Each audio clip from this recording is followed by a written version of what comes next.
48 Laws of Power, Chapter 45.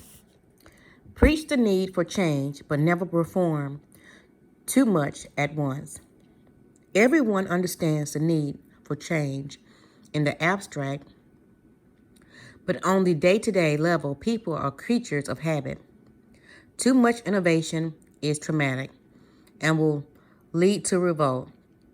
If you are new to a position of power or outsider trying to build a power base, make a show of respecting the old way of doing things. If change is necessary, make it feel like a gentle improvement on the past.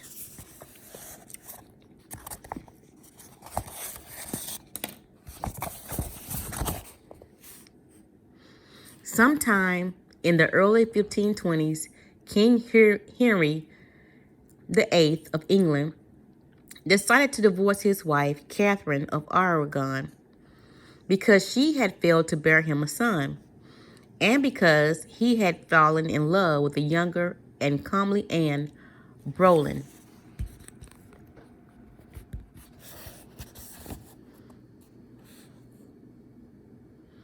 The Pope Clement VII opposed the divorce and threatened the king with excommunication. The king's most powerful minister, a Cardinal Wolsey, also saw no need for divorce, and his half-hearted support of the king cost him his position and soon his life. One man in Henry's cabinet, Thomas Cromwell, not only supported him in his desire for a divorce, but he had an idea for realizing it: a complete break with the past. He convinced the king that by severing ties with Rome and making himself the head of a newly formed English church, he could divorce Catherine and marry Anne. By 1531, Henry saw this as the only solution.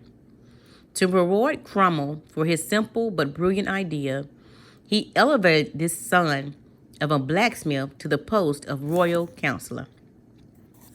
By 1534, Cromwell had been named the king's secretary, and as the power behind the throne, he had become the most powerful man in England. But for the break with Rome went beyond the satisfaction of the king's cardinal desires. He envisioned a Protestant order in England with the power of Catholic Church smashed and his vast wealth in the hands of the king and the government. In that year, he initiated a complete survey of the churches and monasteries of England. And as it turned out, the treasures and the monies that the churches had accumulated over the centuries were far more than he had imagined. His spies and agents came back with astonishing figures. To justify his schemes, Cromwell circulated stories about the corruption in the English monasteries, their abuse of power, their exploitation of the people they supposedly served. Having won Parliament support for breaking up the monasteries, he began to seize their holdings and to put them out of existence one by one. At the same time, he began to impose Protestantism, introducing reforms in religious rituals and punishing those who stuck to Catholicism and who now were called heretics. Virtually overnight, England was converted to a new official religion. A terror fell on the country. Some people had suffered under the Catholic Church, which became the Reform.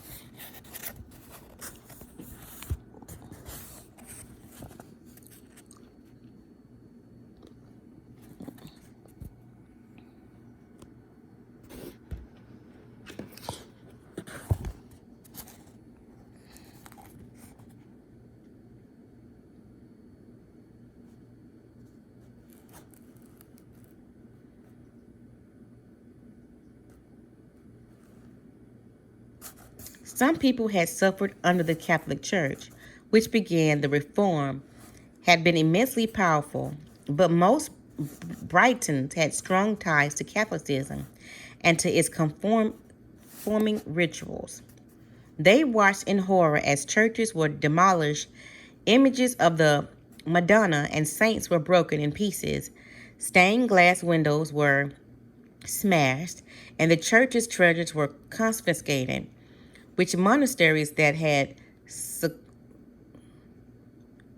succored the poor suddenly gone. The poor now flooded the streets. The growing ranks of the beggars class were full swelled by former monks. On top of all this, Cromwell levied high taxes to pay for his ecclesiastical reforms. In 1535, powerful revolts in the north of England threatened to topple Henry from his throne. By the following year, he had suppressed the rebellions, but he had also begun to see the cost of Cromwell's reforms. The king himself had never wanted to go this far. He had only wanted a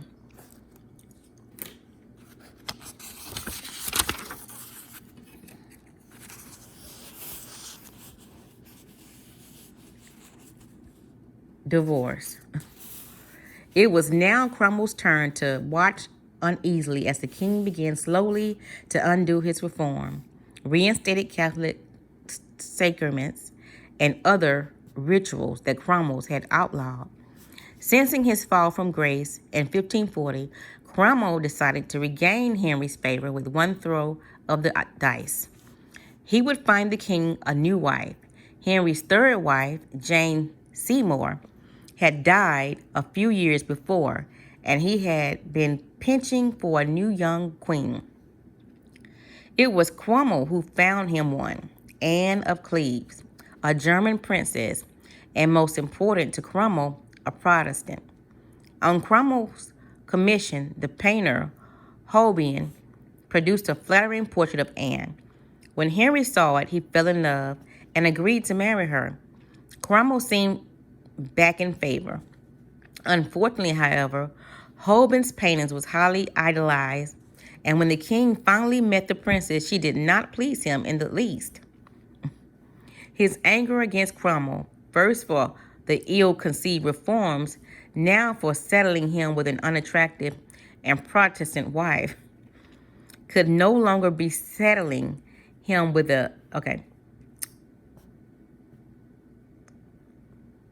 could no longer be contained. In June of that year, Cromwell was arrested, charged as a Protestant extremist, a heretic, and sent to the Tower. 6 weeks later, before a large, enthusiastic crowd, the public executioner cut off his head.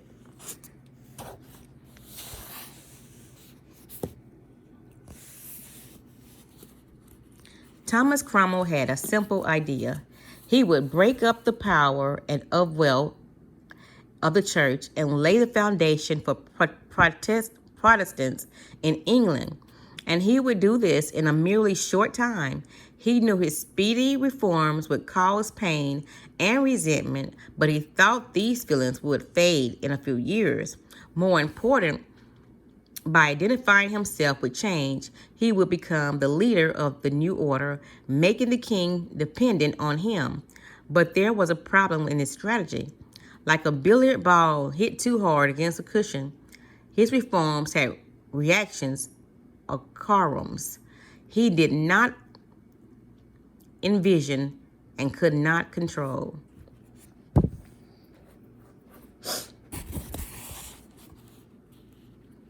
The man who initiated strong reforms often becomes a scapegoat for any kind of dissatisfaction, and eventually the reaction to his reforms may consume him. For change is upsetting to human animals, even when it is for the good, because the world is and always has been full of insecurity and threat. We latch on to familiar faces and create habits and rituals to make the world more comfortable. Change can be pleasant and even sometimes desirable in the abstract, but too much of it creates anxiety that will stir up and boil beneath the surface and then eventually erupt. Never underestimate the hidden conservatism of those around you. It is powerful and entranced. Never let the seductive charm of an idea cloud your reason. Just as you cannot make people see the world your way, you cannot wrench them into future with painful changes. They will rebel. If reform is necessary, anticipate the reaction against it and find ways to disguise the change and sweeten the poison. As a young communist in the 1920s, Mao Zedong understood better than any of his colleagues the incredible odds against a communist victory in China. When their small numbers, limited funds, lack of military experience, and small arsenals of weapons, the party had no hope of success unless it won over China's immense peasant population. But who in the world was more conservative, more rooted in tradition than the Chinese peasantry? The oldest civilization on the planet had a history that would never loosen its power, no matter how violent the revolution. The ideas of Confucius remained as alive in the 1920s as it had been in the 6th century BC. When the philosopher was alive, despite the oppressions of the current system,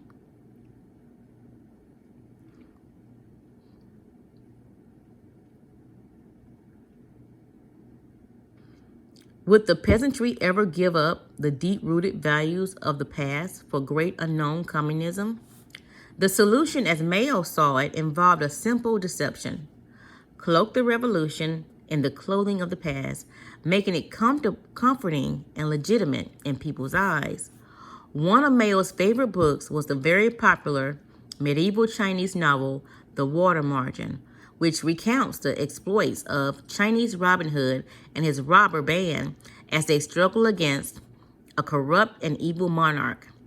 In China, in Mao's time, family ties dominated over any kind, for the Confucius hierarchy, or father and oldest son remained firmly in place. But the Water Margin preached a superior value, the fraternal ties of the band of robbers, the nobility of the cause that unites people beyond blood. The novel had great emotional resonance for Chinese people who loved to root for the underdog. Time and time again, Mao would present his revolutionary army as an extension of the robber band in the Water Margin, likening his struggle to the timeless conflict between the oppressed peasantry and the evil emperor. He made the past seem to envelop and legitimize the communist cause. The peasantry could feel comfortable with and even support a group with such roots in the past. Even once the party came to power, Mao continued to associate it with the past. He presented himself to the masses not as a Chinese Lenin, but as a modern Zhuge Liang, the real-life 3rd century strategist who figured prominently in the popular historic novel, The Romance of the Three Kingdoms. Liang was more than a great general. He was a poet, a philosopher, a warrior like Liang, a man who mixed strategy with philosophy and preached a new ethics. He made himself appear like a hero from the great Chinese tradition of warrior statesmen. Soon, everything in Mao's speech and writings had reference to an early period in Chinese history. He recalled, for example, the great Emperor Qin, who had unified the country in the 3rd century BC. Qin had burned the works of Confucius, consolidated and completed the building of the Great Wall, and his name to China. Like Qin, Mao also had brought the country together and had sought both reforms against an oppressive past. Qin had traditionally been seen as a violent dictator whose reign was short. The brilliance of Mao's strategy was to turn this around, simultaneously reinterpreting Qin justify his rule in the eyes of present-day China, and to use him to justify the violence of the new order that Mao himself was creating. After the failed Cultural Revolution of the 1960s, a power struggle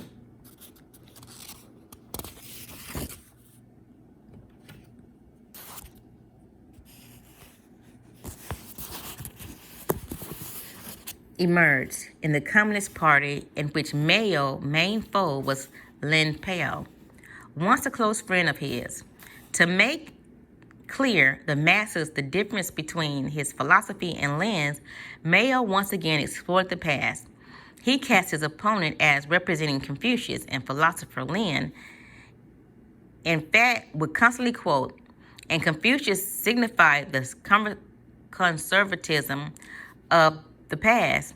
Mao associated himself, on the other hand, with ancient philosophical movement known as legalism, exemplified by the writings of Hang Pi-Su. The legalists disdain Confucius' ethics by they believe in the need for violence to create a new order. They worship power to give himself weight in the struggle. Mao unleashed a nationwide propaganda campaign against Confucius, using the issues of Confucianism versus legalism to worship the young into a kind of frenzied revolt against the older generation.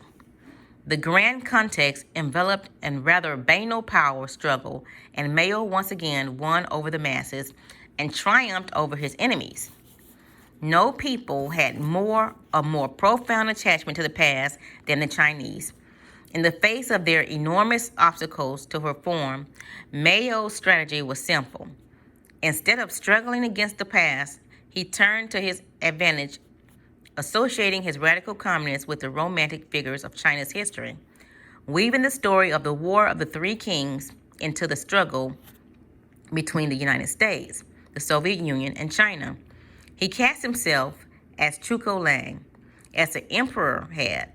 He welcomed a cult-like adoration of the masses, understanding that Chinese could not function without some kind of father figure to admire. After he made a terrible blunder with the Great Leap Forward, trying to force modernization on the country and failing miserably, he never repeated his mistake. From then on, radical change had to be cloaked in the comfortable clothes of the past. The lesson is simple. The past is powerful. What has happened before seems greater. Habit and history gives any act weight. Use this to your advantage. When you destroy the families, you create a void or a vacuum. People feel the chaos that will flood in it to fill it. You must avoid stirring up such.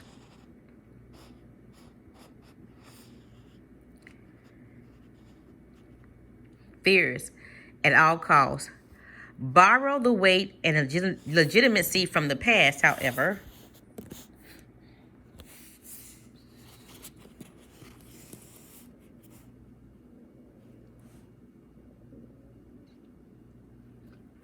Remote.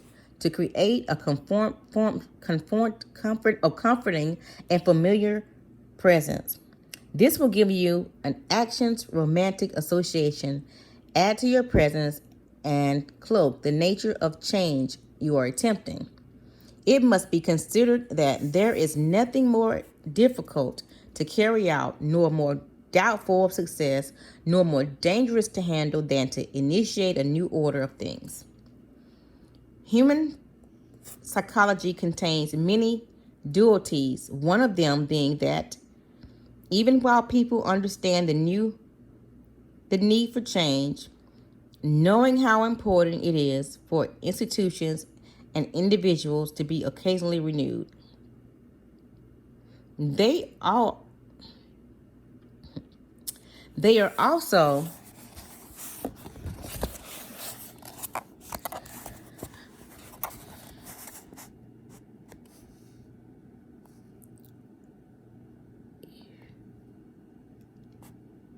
irritated and upset by change that affects them personally.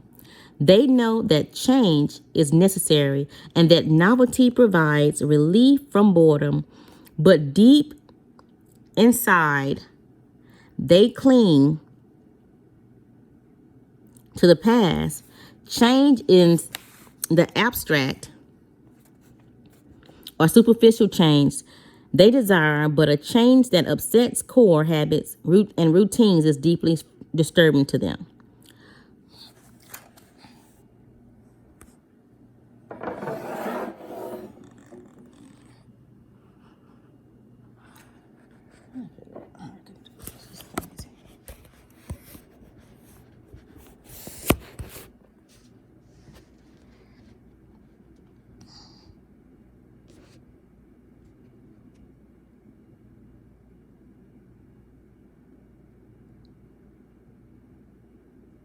No revolution has gone without a powerful latter reaction against it, for in the long run, the void it creates proves too unsettling to human animal, who unconsciously associates with such voids with death and chaos. The opportunity for change and renewal seduces people to the side of revolution. But once their enthusiasm fades, which it will, they are left with a certain emptiness. Yearning for the past, they create an opening for it to creep in.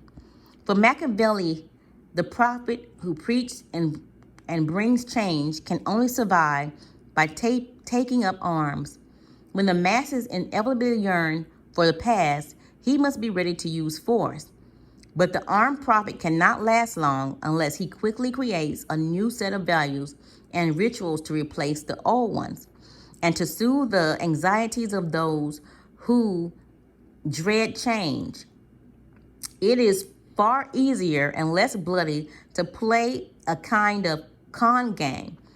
Preach change as much as you like, and even inaccurate forms, but give them the comforting appearance of older events and traditions. Reigning from AD 8 to AD 23, the Chinese Emperor Wang Mang emerged from a period of great historical turbulence in which the people yearned for order, and order presented by them by Confucius. Some 100 years earlier, however, Emperor Qin had ordered the writings of Confucius burned. A few years later, word had spread that certain texts had miraculously survived, hidden under scholars' house. The texts may have been genuine, but they got Wang his opportunity. He first confiscated them, then had his scribes insert passages into them that seemed to support the changes that he had been imposing on the country. When he released the text, it seemed that Confucius sanctioned Wang reform, and the people felt comforted and accepted them more easily, understanding that the fact that the past is dead and buried gives you freedom to reinterpret it. To support your cause, tinker with the facts. The past is a text in which you can safely insert your own lines. A simple gesture like using an old title or keeping the same number for a group will tie you to the past and support you with the authority of history. As Machiavelli himself observed, the Romans used this device when they transformed their monarchy into a republic. They also have installed two consuls in place of the king. But since the king had been served by 12 lictors, they retained the same number to serve under consuls. The king had personally performed an annual sacrifice and a great spectacle that stirred the public. The republic retained this practice, only transforming it transferring it to a special chief of ceremony, whom they call King of the Sacrifice. These are similar gestures satisfying the people and kept them from clamoring for the monarchy return. Another strategy to disguise change is to make a loud public display of support for the values of the past, seem to be a zealot of tradition.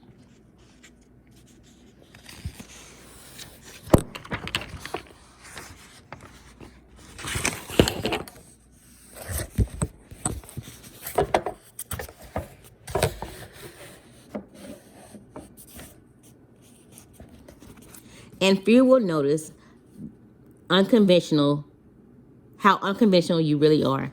In Renaissance, Florence had a centuries-old republic and was suspicious of anyone who flaunted its traditions. Cosimo de' Medici made a show of enthusiastic support for the republic, while in reality he worked to bring the city under the control of his wealthy family. In form, the Medicis retained the appearance of a republic. In substance, they rendered it powerless. They quietly enacted a radical change while appearing to safeguard tradition. Science claims a search for truth that would seem to protect it from the conservatism and the irrational of habit. It is culture of innovation. Yet when Charles Darwin published his ideas of evolution, he faced fiercer opposition from his fellow scientists than from his religious authorities. His theories challenged too many fixed ideas. Jonas Salk ran into the same wall with his radical innovations in immunology, as did Mark Planck with his revolutionizing of physics. Planck later wrote of the scientific opposition he faced. A new scientific truth does not triumph by convincing its opposite and making them see the light, but rather because its opponents eventually die and a new generation grows up that is familiar with it. The answer to this innate conservatism is to play the quarters game. Galileo did this at the beginning of his scientific career. He later became more confrontational and paid for it. So, pay lip service to tradition. Identify the elements in your revolution that can be made to seem to build on the past. Say the right things, make a show of conformity, and meanwhile, let your theories do their radical work. Play with appearances and respect past protocol. This is true in every arena. Science can be no exception. Finally, powerful people pay attention to zeitgeist. If their reform is too far ahead of its time, few will understand it and will stir up anxiety and be hopelessly misinterpreted. The change you make must seem less innovative than they are. England did eventually become a Protestant nation, as Cromwell wished, but it took over a century of gradual evolution. Watch the zeitgeist. If you work in a tumultuous time, there is power to be gained by preaching a return to the past, to comfort tradition and rituals. During a period of stagnation, on the other hand, play the card of reform and revolution, but beware of what you stir up. Those who finish a revolution are rarely those who started. You will not succeed at this dangerous game unless you are willing to forestall the inevitable reaction against it by playing with appearances and building on the past.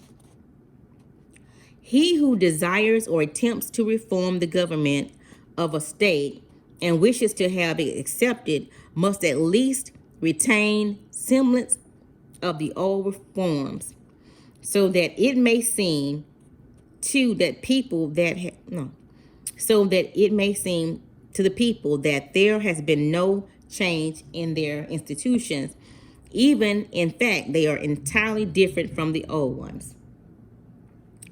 For the great majority of mankind are satisfied with appearances, and though they were as though they were realities.